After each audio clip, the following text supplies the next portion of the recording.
Hello and welcome to Back to the Science. I'm Dr. Susan Oliver and I'm a scientist, and behind me just there or back front now is Cindy Oliver and she's a dog.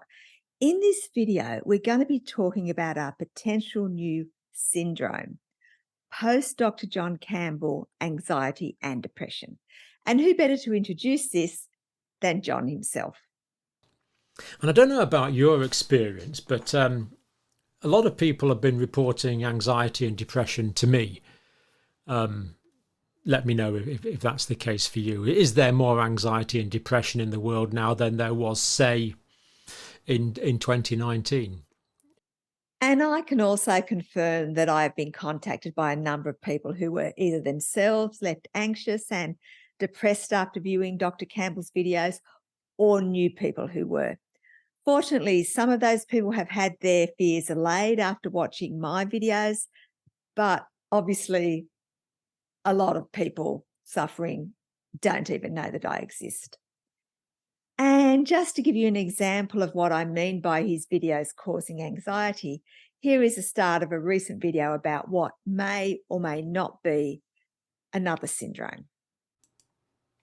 Well, a warm welcome to today's talk, Sunday the 19th of November. Now, researchers from Yale in the United States have identified a post-vaccine syndrome occurring after the COVID vaccinations. Post-after syndrome describes a group of clinical features. So like AIDS, for example, is acquired immune deficiency syndrome. It's not just one symptom. It can affect the brain, it can affect the lungs, it can affect various parts of the body because it's a syndrome.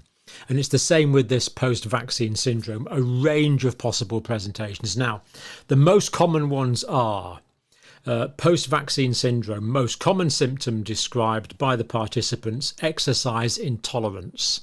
71% had exercise intolerance. Now, of course, the heart is essential to maintain cardiac output, to circulate the blood around the body. If the heart is not working properly, people will feel tired and be unable to exercise. We don't know if that's the case here. We just know that exercise intolerance was complained of by 71% of participants. Excessive fatigue, 69%. Now, excessive fatigue could be the cardiovascular system, could be the respiratory system, could be the central nervous system. We don't really know that. We just know that 69% complained of excessive fatigue. 63% complained of numbness. That's very likely to be a peripheral nervous system disorder, different parts of the body being numb. Brain fog was 63%, so cloudy head, not being able to think clearly. Could be neurological, could be due to the blood supply to the brain, could be due to the way the brain uses nutrients and oxygen. Wide variety of causes, but 63% reported brain fog. And 63% also reported neuropathy. Neuropathy just means disease of the nerves. It doesn't tell us much detail, but it tells us disease of the nerves. 63% reported that. Now, the way John presents this information, some people could mistakenly think that these numbers represent the proportion of people getting these symptoms after vaccination, which, if it were true, would be pretty scary. But it's not true. The data comes from a survey of people who have decided themselves that they are vaccine injured, and in some cases were recruited for the study by other people who are claiming to be vaccine injured. And the information that I just showed you on screen comes from this preprint paper about the survey, which John is covering in his video. Now, to be fair to John, later in the video, he does mention that they self-reported. Patients 18 years and older who self-reported post-vaccine syndrome after COVID vaccination. And that's all he says about it. He doesn't expand on it like he does with most points that he makes. He doesn't even underline it or tick it. He doesn't explain that the authors haven't quantified how many people are actually suffering from these symptoms compared with the number of people who have been vaccinated. And he doesn't explain that the patients may be wrong about the cause of their symptoms, even though the study makes this clear.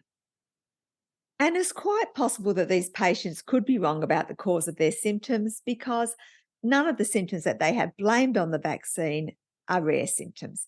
Just to reiterate, the symptoms that John mentioned were exercise intolerance, excessive fatigue, numbness, brain fog, and neuropathy. A significant proportion of people sadly develop these symptoms from a number of causes in their lifetime. And I will just read you a few examples that came from the comment section of John's video. It's weird because I have these symptoms and never got the vaccine, but I also know that the vaccine could be spread like an illness through kissing vaccinated people.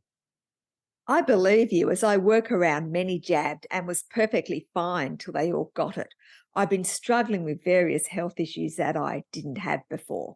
I'm trying to learn more about how it affects the unpoked, but it's hard because we're all still learning.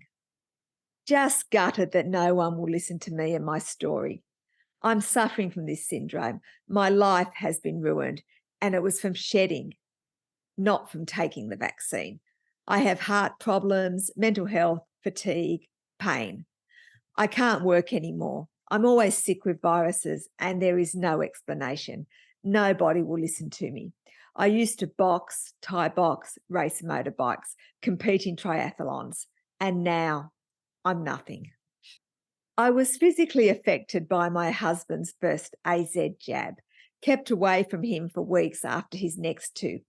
Just spent 3 days at a very crowded event, and today I feel absolutely terrible. Connected? Very probably.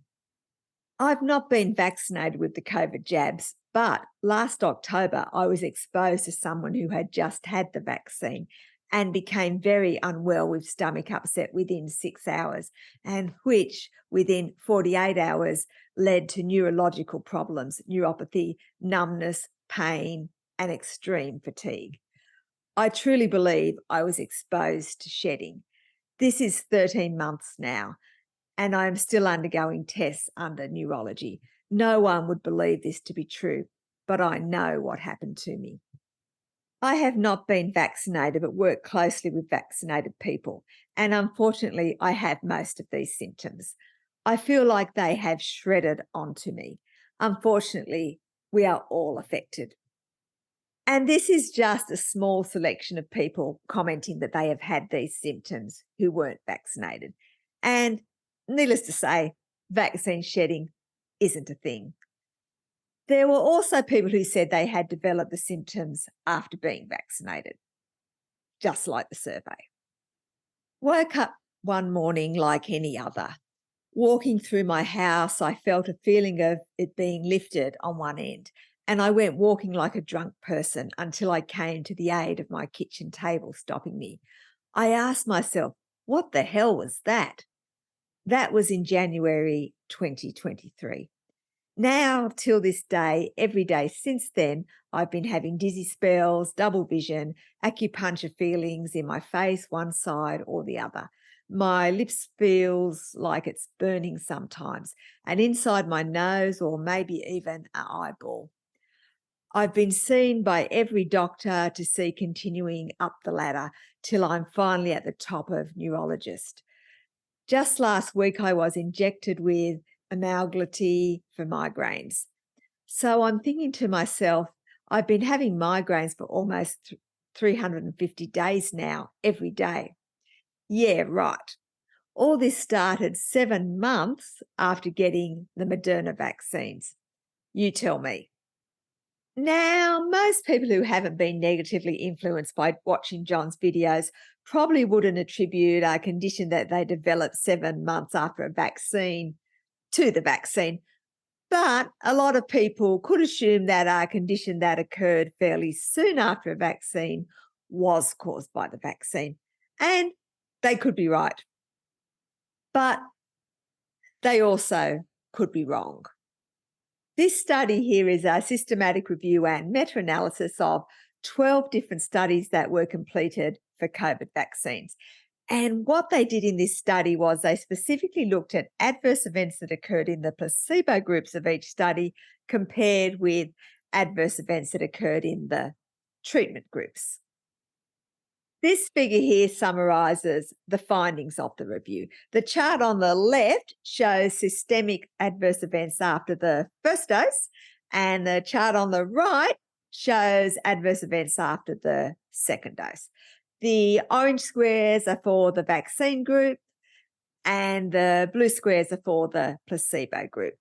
And the adverse events that we are talking about in this study are non-serious adverse events. Things like headache and fatigue, which I was suffering from last week, but definitely had nothing to do with vaccines. Anyway, back to our story here. Now, two things are apparent when you look at the data. The first is that adverse events are more likely to occur after the second dose than after the first dose in the vaccine group. And the second thing is that there is still a significant number of adverse events that actually occur in the placebo group. And overall, about 30% of participants experienced an adverse event after receiving a placebo. And what this means is even if you get a common adverse event after a vaccine, it doesn't necessarily mean it was caused by the vaccine. It certainly could have been caused by the vaccine because, particularly after the second dose, the incidence of systemic adverse events is definitely higher in the vaccine group, but it could also just be a coincidence.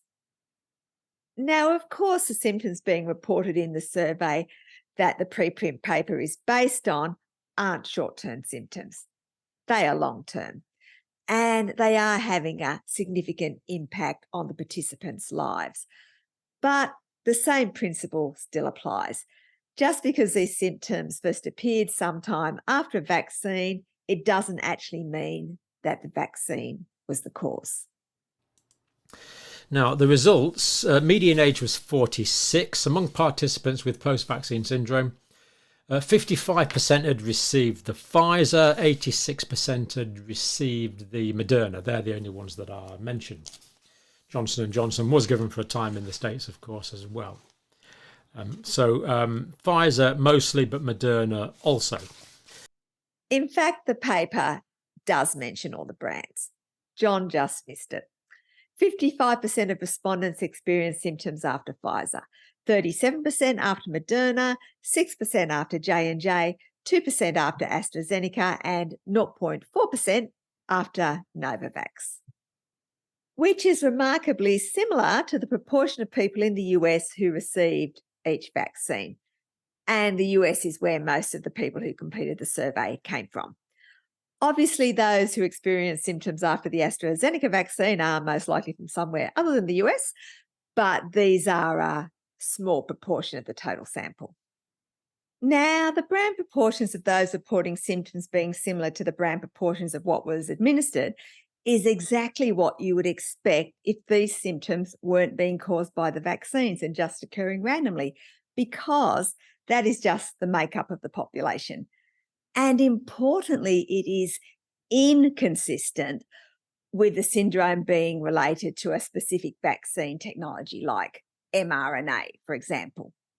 Now, if we go back to the table looking at the characteristics of people reporting symptoms, we see that the symptoms could occur after any vaccination, but were most likely to occur after the first or second vaccination. And this was the case for 77% of survey participants in total. Again, this is consistent with what you would expect if these symptoms weren't being caused by the vaccine and were just occurring randomly.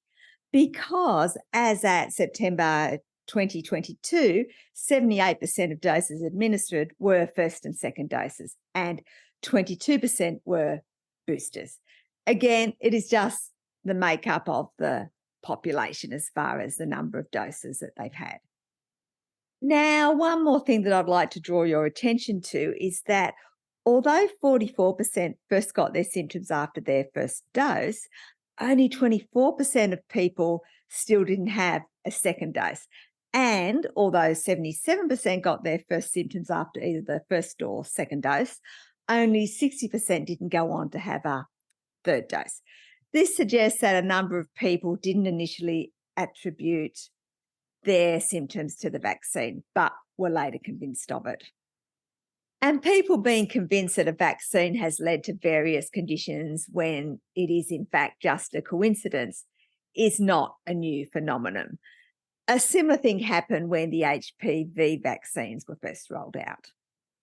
And this led to a lot of parents being concerned about the safety of the HPV vaccine because they'd heard stories of vaccine harm from both social and traditional media, as well as conversations.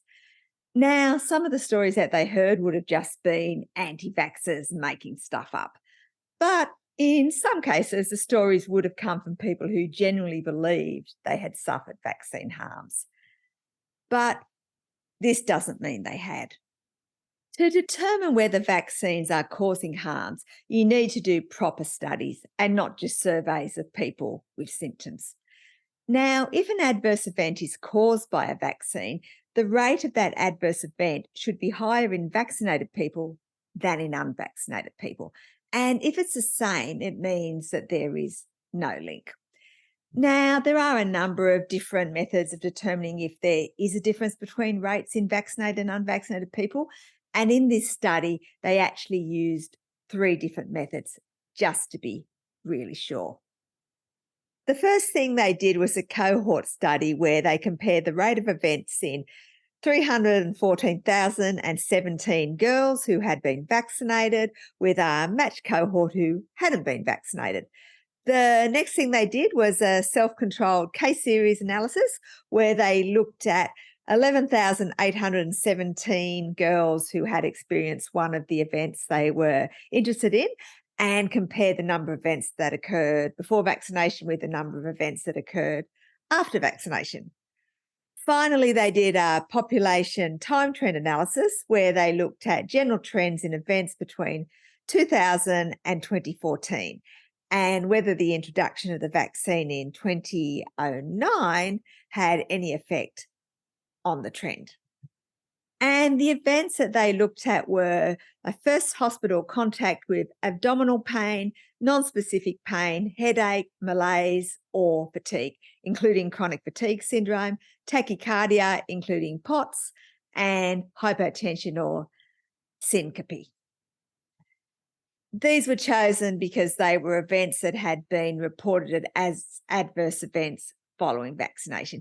And they also looked at events that weren't reported following vaccination as controls. So let's have a look at what they found. We found no increased rates of hospital records related to pain, fatigue, or circulatory symptoms in girls exposed to HPV vaccine versus unexposed girls. Similarly, when girls with such records served as their own controls, no association was observed for HPV vaccination. Furthermore, at the Danish population level, rates of these hospital records steadily increased over time in both girls and boys, unrelated to the timing of introduction of HPV vaccination. In other words, although a number of girls have experienced various medical conditions following HPV vaccination, these conditions are not caused by the vaccine and would have still occurred if they hadn't been vaccinated. And the same could be true for people who have developed various symptoms following COVID vaccination.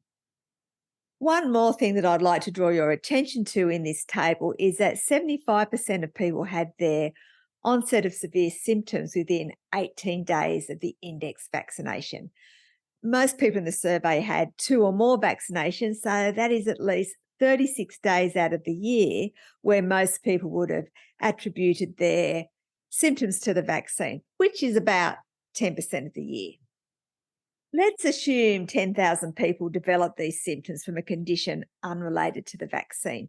1,000 of those people will, by chance, develop their symptoms within 18 days of a vaccine dose. And remember, only 75% of the people who did the survey developed their severe symptoms within 18 days of the vaccine. 25% of them developed their symptoms even longer after the vaccine. And just to give you some examples of conditions that could cause these symptoms, most of the survey participants were women and most of the participants were over 40. Many women start going through menopause in their 40s, and one of the many causes of exercise intolerance is menopause. And remember, this was the number one symptom reported in the survey. And for those of you thinking that you would know if it was menopause, I suffered with symptoms of menopause for over 6 months before I cottoned on that it was menopause. Prior to that, I thought I had some weird virus that I couldn't shake. No doubt I was in denial that I was getting old. Actually, I'm still in denial that I'm getting old. Another possibility is sleep apnea, which is associated with joint pain and fatigue in postmenopausal women. Then there is fibromyalgia, which occurs in 3 to 6% of the world's population and whose incidence increases with age. Chronic widespread body pain is the primary symptom of fibromyalgia, and most people with fibromyalgia also experience moderate to extreme fatigue, sleep disturbances, sensitivity to touch, light and sound, and cognitive difficulties. And it often takes a long time to diagnose. There is also myalgic encephalomyelitis, or chronic fatigue syndrome. People with ME or CFS have overwhelming fatigue that is not improved by rest. ME, CFS may get worse after activity, whether it's physical or mental. And other symptoms can include problems with sleep, thinking and concentration, pain, and dizziness. Importantly, about 90% of people with ME, CFS have not been diagnosed. And there are a bunch of other conditions that could also explain their symptoms, some of which the survey participants had actually been diagnosed with. Now, just to be clear, I'm not saying that any of the participants' symptoms are caused by one of the conditions that I have mentioned or by any other conditions. It's possible that they really do have post-vaccine syndrome, but there is no compelling evidence at the moment to support this. We just have a survey. It is also important to recognise that regardless of the cause, these people are clearly suffering, and it is important that people continue to do research to help alleviate their suffering. But causing unnecessary concern in other vaccinated people like John Campbell is doing isn't going to help them. Obvious questions is why hasn't this data been published by the bodies that are supposed to monitor this sort of thing? Yellow card system in the UK, VAERS in the United States. Why aren't we getting papers from the CDC and the health service in the UK?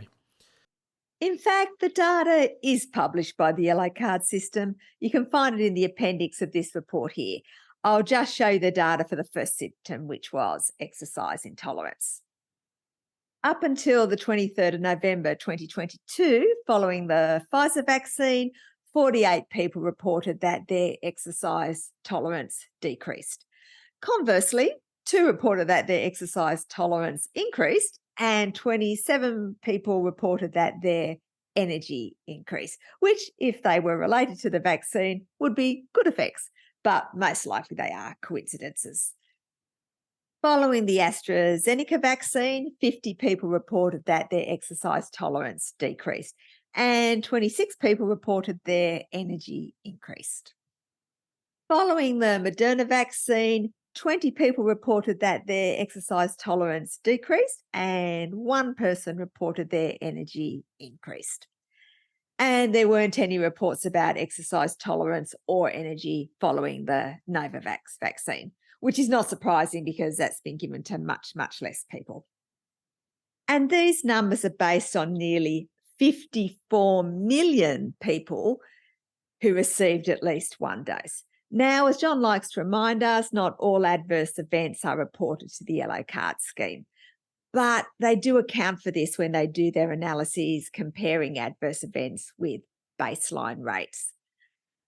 This symptom isn't included in the main report where potential safety signals are identified, and neither are any of the other symptoms except where they're short-term effects as opposed to long-term effects.